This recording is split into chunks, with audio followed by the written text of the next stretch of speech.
Morning, स्वागत है आपका हमारे चैनल आरसी स्टडी हब पर। आज की क्लास में हम पढ़ने वाले हैं संधि के बारे में। तो आइए जानते हैं कि संधि किसे कहते हैं। इसके पहले अगर आपने हमारे चैनल को सब्सक्राइब नहीं किया है तो हमारे चैनल को सब्सक्राइब करें और हमारे वीडियो को अंत तक देखें। अगर आपको पसंद आता है तो इसे लाइक करें, शेयर करें। तो आइए जानते हैं कि संधि किसे कहते हैं। तो संधि का अर्थ होता है कि दो वर्णों के परस्पर मेल से उत्पन्न विकार को हम संधि कहते हैं। उत्पन्न विकार मतलब परिवर्तन होता है। दो वर्णों के आपस में जुड़ने से जो परिवर्तन होता है तो हम उसे कहते हैं संधि। जैसे दो शब्दों के मेल होने पर हम यहाँ लिखेंगे दो शब्दों के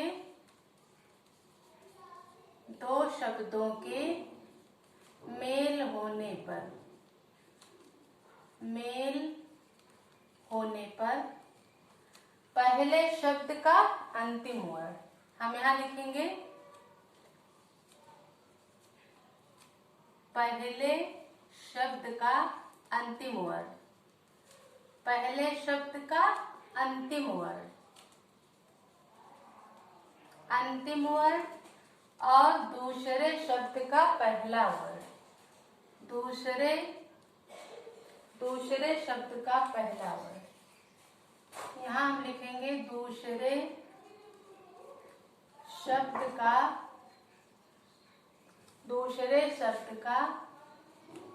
पहला वर्ण। तो दो शब्दों के मेल होने पर पहले शब्द का अंतिम वर्ण और दूसरे शब्द का पहला वर्ण जब आपस में जुड़ते हैं तो उनके मेल से उत्पन्न विकार या परिवर्तन को हम संधि कहते हैं। तो पहले शब्द का अंतिम वर्ण कैसे? जैसे अगर हमने यहाँ लिखा हिमालय,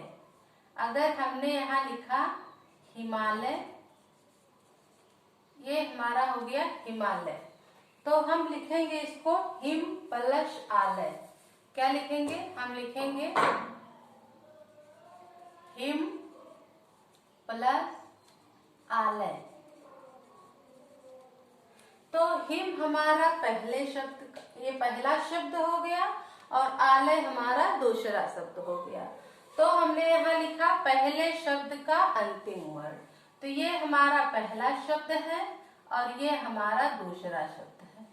तो पहले शब्द का अंतिम वर्ण इसमें क्या है? तो आप बताएंगे कि इसमें हिम में हमारा अंतिम वर्ण क्या है?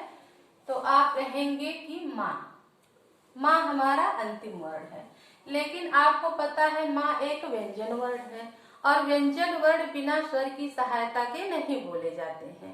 तो इस माँ में हमारा अगर हम इसमें हलंत लगा दें तो हमारा जो इसमें आ है वो हमारा स्वर होता है आ, वो बाहर आ जाएगा। तो माँ के बाद हमारा स्वर आ आता है तो ये होगा हमारा अंतिम वर्ण। और फिर दूसरे शब्द का पहला वर्ण प्लस बड़ा आ, तो ये हो गया हमारे पहले शब्द का अंतिम वर्ण और ये है हमारा दूसरे शब्द का पहला वर्ण। जब ये दोनों आपस में मिलते हैं, जुड़ते हैं, तो इनसे उत्पन्न विकार को ही हम संधि कहते हैं। विकार का अर्थ क्या होता है? परिवर्तन। तो जब ये दोनों आपस में मिलते हैं तो एक परिवर्तन होता है, तो हमारा एक नया वर्ण बनता है इस तरह से, बड़ा आ। तो इस तरह हम देखते हैं कि पहले शब्द का अंतिम वर्ण, दूसरे शब्द का पहला वर्ण जब आपस में मिलते हैं तो इस उत्पन्न विकार को हम संधि कहते हैं। तो आप समझ गए होंगे कि संधि किसे कहते हैं। अब जानेंगे कि संधि कितने प्रकार के होते हैं। तो संधि हमारे 3 प्रकार के होते हैं, स्वर संधि, व्यंजन संधि और विसर्ग संधि। तो हम जानेंगे स्वर संधि, व्यंजन संधि और विसर्ग संधि। तो जैसे हमने यहाँ लिखा सबसे पहले स्वर संधि। संधि के भेद कितने होते हैं? 3। स्वर संधि, व्यंजन संधि और विसर्ग संधि।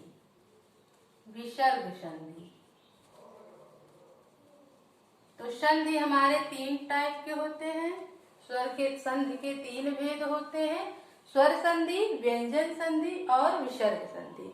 तो हम सबसे पहले जानेंगे स्वर संधि के बारे में। स्वर संधि किसे कहते हैं? तो स्वरों के आपस में मेल से उत्पन्न विकार को हम स्वर संधि कहते हैं। स्वर वर्णों के मेल से उत्पन्न विकार को हम संधि कहते हैं। तो हम जानते हैं कि स्वर संधि किसे कहते हैं।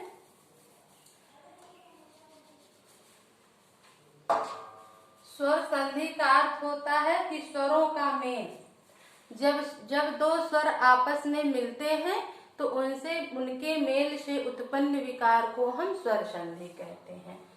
स्वरों का मेल, हम यहाँ लिखेंगे स्वरों का मेल। जब दो स्वर आपस में मिलते हैं तो उन मेल से उत्पन्न विकार को हम स्वर संधि कहते हैं। और स्वर संधि कितने प्रकार की होती है? तो स्वर संधि हमारी 5 प्रकार की होती है। कौन कौन सी होती है? तो स्वर संधि हमारी कितने प्रकार की होती है? तो स्वर संधि हमारी 5 प्रकार की। सबसे पहले दीर्घ स्वर संधि, दीर्घ संधि।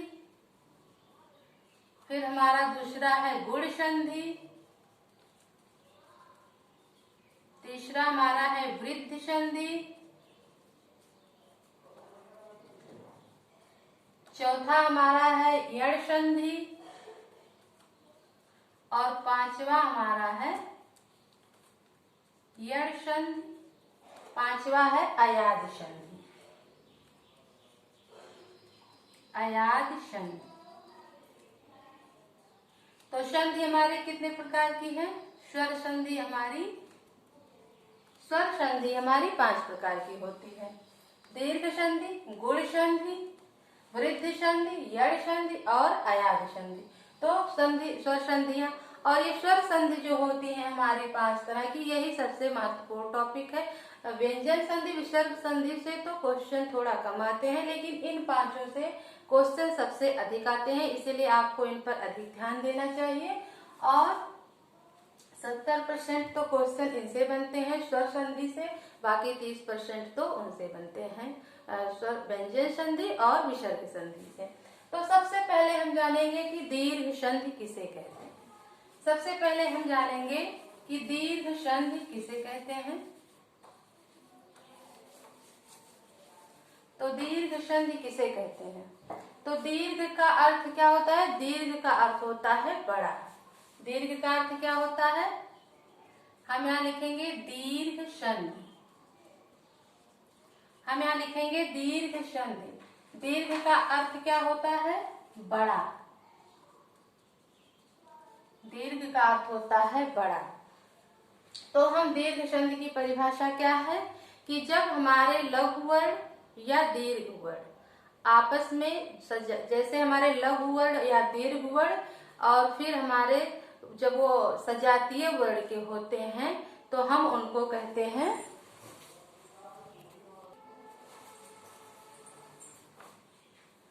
जब लघु स्वर या दीर्घ स्वर के बाद हमारे लघु स्वर या दीर्घ स्वर आए तो उनके मेल से उत्पन्न विकार को हम कहते हैं दीर्घ संधि।